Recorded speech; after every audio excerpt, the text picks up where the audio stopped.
संपन्न व्यक्ति की क्या पहचान है, आप बताओ। उसके पास क्या ऐसा है जो असंपन्न व्यक्ति के पास नहीं होता। बस सिर्फ इतना ही फर्क है कि उसके पास एक बड़ा विजन होता है जो आपके पास नहीं, बस, और कोई फर्क नहीं।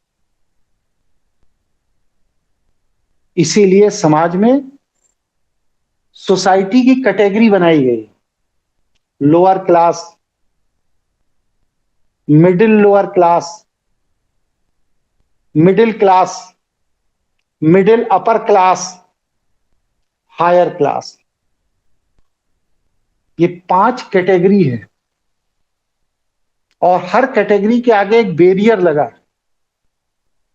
जब तक उस बैरियर को आप नहीं तोड़ते हैं तब तक आप अगले क्लास में नहीं जा सकते। मैं लखनऊ में 20 साल से रह रहा हूं। 4 किराए के मकान मैंने बदले, लगभग 5-6 साल में मुझे बदलना पड़ता क्योंकि मैं वकील हूं, लोगों को डर लगता है कि कहीं मकान ना कब्जा कर ले। लेकिन आपको ये ताज्जुब होगा कि मैं कभी भी ऐसे किसी भी मकान में किराए पर नहीं रहा जिसकी गली सक्रिय हो, गेट के बाहर लोगों के आने जाने वालों की संख्या बहुत ज्यादा हो, या जहां पर आसपास लेबर क्लास रहती, मैं कभी नहीं रहा।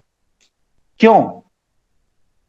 इसलिए कि जब उस तरह के लोगों के आसपास आप रहते हो ना, तो आपका भी विजन, आपका भी थॉट, आपका भी चेतना का स्तर, आपकी भी दृष्टि नीचे की तरफ जाने लगती।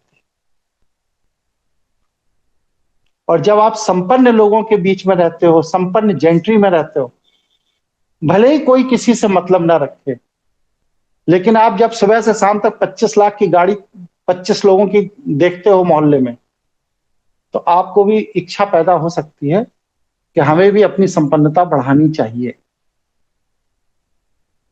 भले ही आप बढ़ाएं ना बढ़ाएं। और वही पता लगा कोई टूटी हुई साइकिल से चला आ रहा है, कोई स्कूटर खड़खड़ खड़ करता चला आ रहा है, किसी के अंदर अबे धक्का दो, धक्का लगाते चले आ रहे हैं, तो वहां क्या होगा? आप जब सुबह से शाम तक उन लोगों को देखेंगे तो आपकी चेतना का स्तर ऑटोमेटिक नीचे चला जाएगा।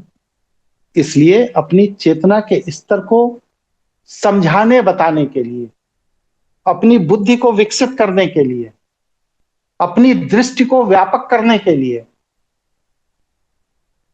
ऐसी जगहों पर जरूर जाइए, महीने 2 महीने 3 महीने में, जहां पर घंटे 2 घंटे के अंदर आपको लगे कि लोग आपसे ऊपर की चेतना के स्तर के लोग यहां पर बैठे। मैं एक ऐसे पारिवारिक बैकग्राउंड से हूं जहां पर चपरासी से लेकर राष्ट्रपति तक हर स्तर के व्यक्ति से हमें मिलने, बात करने, 2-2 4-4 घंटे डिस्कशन करने का मौका मिला, हर स्तर के व्यक्ति से। और मैं बस सिर्फ जाता था बात करने, उसके पीछे मेरा उद्देश्य एक ही होता था कि मैं ये देखना चाहता था कि नीचे चपरासी, चपरासी के ऊपर बाबू, बाबू के ऊपर आईएएस, आईएएस के ऊपर जजेस, जजेस के ऊपर पॉलिटिशियन, पॉलिटिशियन के ऊपर प्रेसिडेंट, इन सब के बीच में फर्क क्या है? क्यों बाबू मुख्यमंत्री नहीं बन पाया?